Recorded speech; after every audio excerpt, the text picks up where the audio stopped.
రాజకీయాలకు అతీతంగా మనం ఈరోజు ఆలోచన చేసుకొని పరిష్కరించుకోవాలి. ఈ పరిష్కారాలకు చర్చలు ఒక్కటే పరిష్కారము. న్యాయస్థానాల దగ్గరనో ఇతరుల దగ్గర పోయి పంచాయతీ తెంచుకునే కంటే మనమే కూర్చొని మన సమస్యల్ని సామరస్యపూర్వకంగా పరిష్కరించుకోవాలనేదే మా విధానము. పక్క రాష్ట్ర ముఖ్యమంత్రి గారికి నేను విజ్ఞప్తి చేస్తున్నా, కృష్ణా నదిలో ఉన్న మా పాలమూరు రంగారెడ్డి ఎత్తిపోతలు కావచ్చు, మా కల్వకుర్తి లిఫ్ట్ ఇరిగేషన్ కావచ్చు, మా డిండి ప్రాజెక్టు కావచ్చు, మా ఎస్ఎల్బిసి భీమా నెట్టంపాడు ప్రాజెక్టులు కావచ్చు, ఉమ్మడి రాష్ట్రంలోనే మంజూరైన ప్రాజెక్టులు. వీటి అనుమతులకు మీరు అడ్డంకి పెట్టకండి, వీటి అనుమతులకు మాకు సహకరించండి. ఉమ్మడి రాష్ట్రంలో ఉన్నప్పుడే మంజూరైన ఈ ప్రాజెక్టులకు ఆంధ్రప్రదేశ్ రాష్ట్రం నుంచి అభ్యంతరాలు రావడం వల్ల ఎన్విరాన్మెంట్ క్లియరెన్సులు కానీ సిడబ్ల్యూసి క్లియరెన్సులు తెచ్చుకోవడంతో మాకు సమస్యగా మారింది. ఇవి రాకపోవడం వల్ల మాకు రావాల్సిన బ్యాంకుల నుంచి రుణాలు కానీ కేంద్ర ప్రభుత్వం అందించాల్సిన సహాయం కానీ యాక్సిలరేటెడ్ ఇరిగేషన్ బెనిఫిషియరీ ప్రోగ్రాంలో కేంద్ర ప్రభుత్వం 60% నిధులు ఇవ్వడానికి అవకాశం ఉన్న ప్రాజెక్టులు మాకు రావడం లేదు. దాంతో మాకు తీరని ఆర్థిక భారం మా రాష్ట్రం మీద పడుతుంది. ఇవన్నీ కూడా మీరు సహకరించండి. మీకేమైనా సమస్యలు ఉంటే కూడా మేము సానుకూలంగా ఆలోచన చేస్తాం. మేము వివాదం కోరుకోవడం లేదు. నేను మరొక్కసారి ఈ వేదిక మీద నుంచి చెప్పదలుచుకున్నా, నేను శాశ్వత పరిష్కారాన్ని కోరుకుంటున్నా. ఇది రాజకీయ ప్రయోజనం కాదు, ప్రజల ప్రయోజనము, రైతుల ప్రయోజనము, పెట్టుబడిదారుల ప్రయోజనము. ఇంతకుముందే మిత్రులు శ్రీధర్ బాబు గారు వస్తూ చెప్తున్నారు, మనం డేటా సెంటర్స్ని అత్యధికంగా ఈ ప్రాంతంలో అడుగుతూ ఉన్నారు. డేటా సెంటర్స్ని ఇక్కడ పెట్టాలి అని అంటే విద్యుత్తుతో పాటు నీరు కూడా అవసరము అని. మరి కృష్ణానది నుంచి నీటిని తరలించాలన్నా యాదాద్రి పవర్ ప్రాజెక్టు నుంచి మనము పవర్ కనెక్షన్స్ తీసుకోవాలన్నా ఈరోజు తెలంగాణ రాష్ట్రానికి పోర్టు లేదు.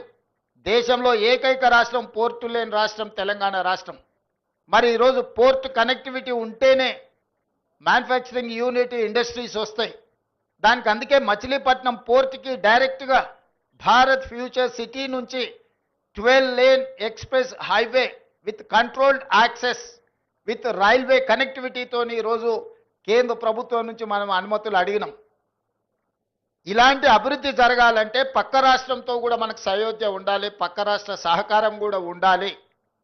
పక్క రాష్ట్ర సహకారం లేకుండా, సయోధ్య లేకుండా మచిలీపట్నం పోర్టు కానీ కృష్ణపట్నం పోర్టు కానీ పోర్ట్ కనెక్టివిటీ తెలంగాణ రాష్ట్రానికి రాదు.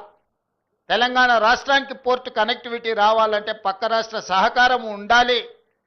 అదేవిధంగా పక్క రాష్ట్రానికి కూడా అమరావతి అభివృద్ధి చెందాలంటే హైదరాబాద్ సహకారం ఉండాలి.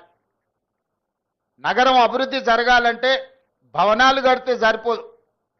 భవనాలలో వచ్చే పరిశ్రమలు, సాంకేతిక నైపుణ్యం ఉన్న సిబ్బంది కూడా అవసరం.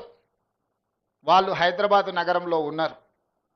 అందుకే రెండు రాష్ట్రాలు ఇచ్చిపుచ్చుకునే ధోరణిలో ముందుకు వెళ్ళాలి.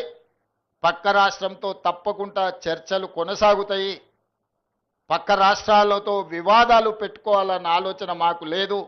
అది కర్ణాటక అయినా, మహారాష్ట్ర అయినా, ఆంధ్రప్రదేశ్ అయినా, తమిళనాడు అయినా, పక్కనుండే రాష్ట్రాలతో వివాదాలు మేము కోరుకోవడం లేదు. పక్కనున్న రాష్ట్రాలతో ఉన్న సమస్యల్ని చర్చల ద్వారా శాశ్వతంగా పరిష్కరించాలని కోరుకుంటున్నాము.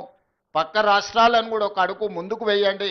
మీరు సానుకూలంగా ఒక అడుగు ముందుకు వేస్తే 10 అడుగులు ముందుకు వేసే తత్వం తెలంగాణ ప్రజలలో, తెలంగాణ రక్తంలో ఉన్నది. సంపూర్ణంగా మేము సమస్యల పరిష్కారం కోసం ముందుకు వస్తామని తెలియజేస్తూ మరొక్కసారి పరిశ్రమ స్థాపించిన యంగ్ ఎంటర్‌ప్రెన్యూర్స్ని ఈరోజు నేను మనస్ఫూర్తిగా అభినందిస్తున్నా. ప్రభుత్వం వైపు నుంచి సంపూర్ణమైన సహకారం ఉంటుంది. రేపటి భవిష్యత్ నగరమే భారత్ ఫ్యూచర్ సిటీ. రంగారెడ్డి జిల్లా మహేశ్వరం రాజేంద్రనగర్ ప్రాంతంలో ఒక అద్భుతమైన నగరం రాబోతుంది. రేపటి భవిష్యత్తులో ప్రతిష్టగా, గొప్పగా, ఇప్పుడున్న దాంట్లో మీరు ఎక్కడుంటారంటే జూబ్లీ హిల్స్లో ఉంటున్నామని పెద్ద పెద్ద వాళ్ళు చెప్పుకుంటుంటారు. అదొక స్టేటస్ సింబల్ లాగా. రాబోయే 10 ఇయర్స్లో భారత్ ఫ్యూచర్ సిటీలో ఉంటున్నామని చెప్పుకోవడం ఒక స్టేటస్ సింబల్గా మారుతుంది. ఈ ప్రాంతంలో ఉన్న రైతులకు అగ్వకు సగ్వకు భూములు అమ్ముకోకండి. మీ భూముల విలువ తొందరలోనే పెరుగుతుంది. అదే సమయంలో